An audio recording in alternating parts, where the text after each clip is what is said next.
काशी में 80 घाट पर तुलसीदास रोज रामचरितमानस को गाते थे। एक बार गोस्वामी प्रातःकाल शौच करके आ रहे थे तो कोई एक प्रेत से इनका मिलन हुआ। उस प्रेत ने प्रसन्न होकर गोस्वामी जी से कहा कि मैं आपको कुछ देना चाहता हूँ। गोस्वामी जी बोले, भैया हमारे मन में तो केवल एक ही चाह है कि ठाकुर जी का दर्शन हमें हो जाए। उस प्रेत ने कहा कि महाराज, मैं यदि दर्शन करवा सकता तो अब तक मुक्त न हो गया होता।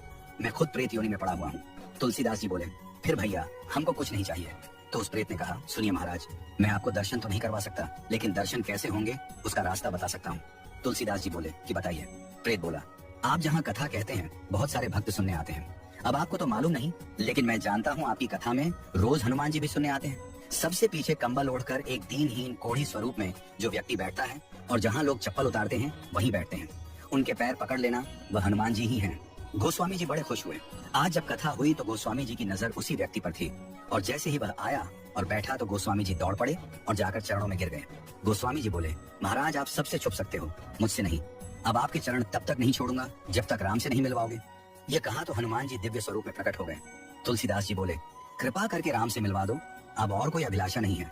हनुमान जी बोले कि आपको राम जी जरूर मिलेंगे, लेकिन आपको चित्रकूट चलना होगा।